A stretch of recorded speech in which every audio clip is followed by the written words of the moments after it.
Hello, this is Lucifera. This is Entropy, back again. This is the second part of the video on why the Christians are Pharisees. To start with, we ended the last video talking about judgment. So I would like to start again with that. A lot of you out there are not Christian, and perhaps you believe that this doesn't apply. For those out there that are this way, I would suggest that you just look at this as a story, because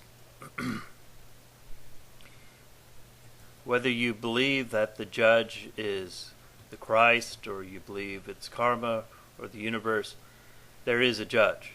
And if you don't believe in judgment, and you don't believe that you're going to be judged, quite frankly, you're a fool. If you believe that the universe is just capricious and just a chaotic mess, and there is no order at all, then fine. Then you won't be judged. That's what you believe is going to happen. Many of the Christians that I'm sure are subs will look at the fact that they believe that they won't be judged because they believe something. But yet, on and on and on in your Bible, it says the contrary. So let's start with the parable of the sheep and the goats. Alright, this is from Matthew chapter 25. This is verse 31 through 46. When the Son of Man shall come into his glory, and all the holy angels with him, then he shall sit upon the throne of his glory, and before him shall be gathered all nations, and he shall separate them one from the other, as a shepherd divides his sheep from the goats. And he shall set the sheep on his right hand, but the goats on the left. Then shall the king say unto them on his right hand, Come, ye blessed of my Father, inherit the kingdom prepared for you from the foundation of the world. For I was an hungered, and ye gave me meat. I was thirsty, and ye gave me drink. I was a stranger, and ye took me in. Naked, and ye clothed me. I was sick, and ye visited me. I was in prison, and ye came unto me. Then shall the righteous answer him, saying, Lord, when shall we see thee unhungered, and fed thee, or thirsty, and gave thee drink? When saw we thee a stranger, and took thee in, or naked, and clothed thee? Or when saw we thee sick, or in prison, and came unto thee? And the king shall answer unto them, and say unto them, Verily I say unto you, inasmuch as I have done unto one of the least of these my brethren, you shall do it unto me. Then shall he say also unto them on the left hand, Depart from me, ye cursed, into everlasting fire, prepared for the devil and his angels. For I was an hungered, and ye gave me no meat. I was thirsty, and ye gave me no drink. I was a stranger, and ye took me not in. Naked, and ye clothed me not. Sick, and in prison, and ye visited me not. Then shall they also answer him, saying, Lord, when saw we thee an hungered, or athirst, or a stranger, or naked, or sick, or in prison, and did not minister unto thee? Then shall he answer them, saying, Verily I say unto you, inasmuch as ye did it not to one of the least of these, ye did not to me. And these shall go away into everlasting punishment, but but the righteous into life eternal. This part here, this part of the video is really directed more at Christians than anyone else. So if you don't particularly agree with the Bible and you want to just sort of ignore this part, that's fine, of course. We want you to be willing to be open-minded enough to what we have to say out there, and if you're not interested in some of the things that we say, just disregard them, because we want to make this fit for wherever you are in your spiritual path, I guess you would put it. The point of this is to stress to Christians, you don't get it, Christians, simply by believing something. You are not saved just through grace. Yes, I know that there's tons and tons of verses that say that grace may abound, blah, blah, blah. A lot of those things written by Paul, someone who I don't care for, and someone who Lucy doesn't care for, but I'm not going to get into Paul right now. Some of the things I do agree with that he wrote, but a lot of this whole idea, this whole Christian construct that we are saved through grace, therefore we don't have to do anything, is just a big, fat lie that's being told to you by the church. And even the Bible doesn't support that. And that's really the purpose of us giving you these verses. Also, I wanted to give you this one. This is from Revelation 20:13. And the sea gave up the dead which were in it, and death and hell delivered up the dead which were in them, and they were judged, every man according to their works. Revelation, I always felt that Revelation was something that was sort of apart from the rest of the Bible. It was part of the Apocrypha at one time, and the Gnostics even look at Revelation as being a true revelation, a true book of prophecy. And later on, maybe even the next video, we will be discussing primarily the book of Revelation, but prophecy and end times sort of things. These things are real, okay? The Christians, as they do most things, have it wrong. So we are going to be discussing that at some later time. But you can see plainly in this verse, every one of them, according to their deeds, according to their works, they're judged according to their works. You are judged at one point or another by either karma or by Jesus Christ or by the universe. Otherwise, I would hate to be here. If you who believe that you're not going to be judged and you can do whatever you want, then you certainly believe in a very unjust world, in an unjust universe. And the only people that I can think who really believe that they can do whatever they want and never be judged would be atheists. Not that atheists are necessarily evil, but since they don't believe in anything, some atheists believe in karma. But anyway, this is primarily, of course, about the Pharisees. But we wanted to first point out that judgment is real. So when we're talking about the Pharisees and what they're doing is wrong, the modern day Christians, they're going to have to pay for their wrongs, and it's not going to be just forgotten simply because the Bible, because you believe that you can go out there and do whatever you want to other people, not ask them for forgiveness, and then go ask God for it. How can you say that you love God but hate your brother? That's a Bible verse. So, you are not going to get away with it. If this universe is just, and it is, you're not going to get away with it. You can scheme and manipulate all you want.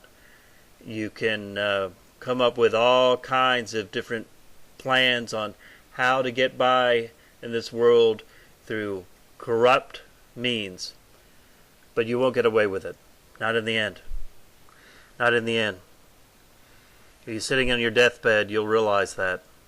Hopefully some of you will come to grips with that long before. Let's talk about the Pharisees. And let's talk about how the Christ dealt with the Pharisees. You know, there's one thing too. Every time we make, or sometimes when we make these videos, and we come down a little strong, or even confront the Christians, some people will say, "Why are you being hateful?" or "Why are you coming off so loud?" etc. But the Christ actually came down strong on the Pharisees and Scribes, even called them names. Christ even went so far as to throw chairs and tables. I've been condemned because I call people fools. Lucy, do you know why I call people fools? Why?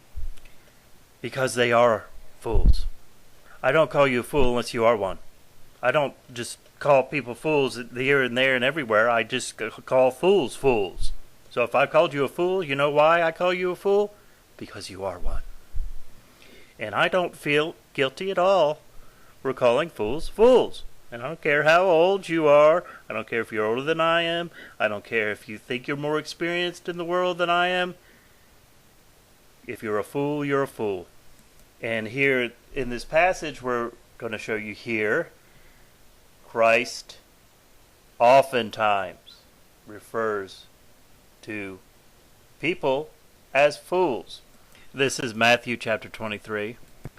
But be not ye called Rabbi, for one is your Master, even Christ, and all ye are brethren.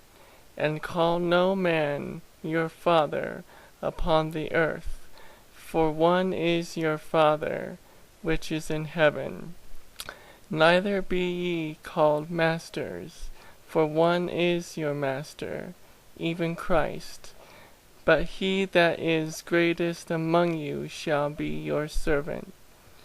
And whosoever shall exalt himself shall be abased, and he that shall humble himself shall be exalted.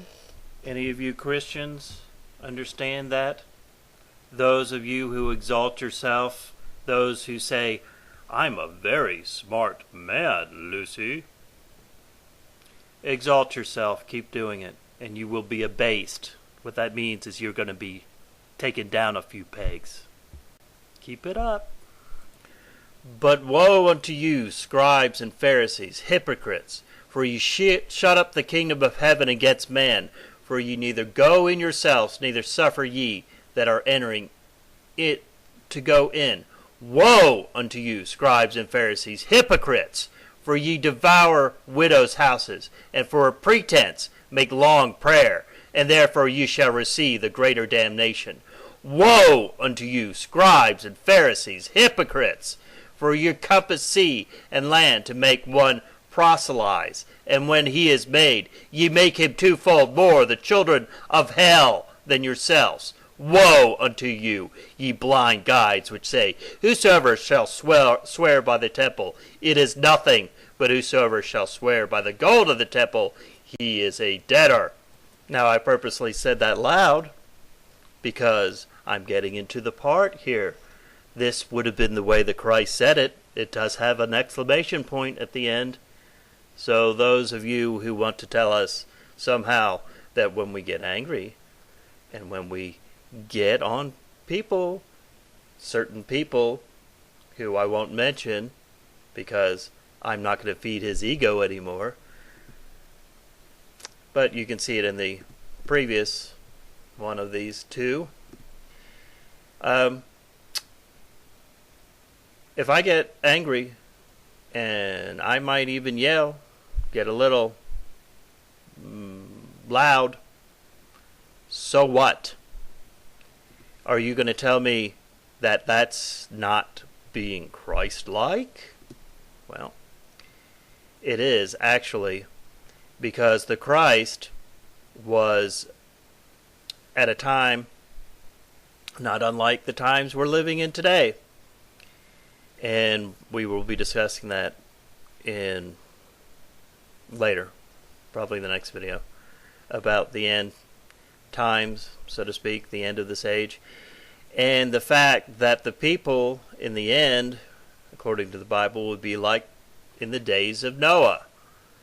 And as bad as things were even in Christ's day, and as bad as those people were, wow, they're nothing compared to what we're getting today. The way you all curse at us, and then when we get back at you, you want to turn around and say, well, what you're doing isn't very good because you're yelling at us. Get over it. Because you want to hear a little bit of yelling on a YouTube video, or do you want to come before the Christ, who will one day say to you, "Depart from me, because I don't even know you"? So I think you can take a little bit of a tongue lashing from us compared to, the Christ. A lot of you are expecting Christ to come back with happy, joy, and flowers and rainbows, but, you believe that Christ is coming as a conquering king. It's not gonna just be happy, joy. There is a judgment. And a lot of you Christians who don't think that you're going to get it say, well, what did I do wrong? What did I do? Didn't I cast out demons in your name, etc., etc., etc.? That's directed. Those verses are directed at Christians. So we'll get into those verses in a later video. But those verses about how these people stand before the Christ and say, Didn't we cast out demons in your name? Didn't we do this? Didn't we do that? And then the Christ says, "Depart from me, ye evildoers, I do not know you." You'll be quite surprised. Christ will come in a way you never expected. Let me read a few more verses from this Matthew chapter 23. Woe unto you, scribes and Pharisees, hypocrites! For you may clean the outside of the cup and of the platter, but within they are full of extortion and excess. Thou blind Pharisee, clean first which is within the cup and platter, that the outside of them may be clean also. Woe unto you, scribes and Pharisees, hypocrites! For you are like unto the wilted scepters, which indeed appear behind beautiful outward, but are within full of dead man's bones, and all uncleanliness. Even so ye are also outwardly appear righteous unto men, but within ye are full of hypocrisy and iniquity. Boy, you're not going to hear much of these verses in church, are you? Not from a preacher who makes hundreds of thousands of dollars a year. You're not going to hear this. We are doing this because it comes from our hearts. Not because we want to fleece you, make money off of you, or try to aggrandize ourselves. If anything, by doing this is making us more enemies, not friends. Now, continuing. Woe unto you, scribes and Pharisees, hypocrites! Because ye build the tombs of the prophets and garnish the scepters of the righteous, and say, If we had been in the days of our fathers, we would not have been partakers with them in the blood of the prophets. Wherefore ye be witness unto yourselves, that ye are the children of them which killed the prophets. Fill ye up then the measure of your fathers, ye serpents, ye generation of vipers. How can ye escape the damnation of hell? Does that sound enough to you folks like a hellfire preacher? But is the Christ standing in front of a group of people and then passing around a collection plate? after he says this? No, he's going against the very people who are standing in front of a group of people and passing around a collection plate afterwards. Ye serpents, ye generation of vipers, how can ye escape the damnation of hell? The Christians that we deal with on a daily basis, the ones that condemn us, can you honestly say that you are not these Pharisees of today? Oh no, you know in your gut what you've done. You know in your gut the way you feel. You know in your gut the horrible, horrible things that you do and say to others. And you know in your gut that you are a serpent, a viper, and you will not escape the damnation of your own hell, because you are going to drag yourself down there. Your judgment is not in some far-off future, but it is now. We could go on and on and on about this. You expect the Christ to come back in the clouds in this glory, and that you expect to be ascending into the heavens and being a part of that. But Christians, the Christ, whether it is an actual being, or if it's some kind of energy, or if it's just going to be karma, it's not coming. It's here. And you're going to be surprised, because it's here for you. And it's not coming to give you a pat on the back and tell you what a great job you're doing, because you're a bunch of hypocrites.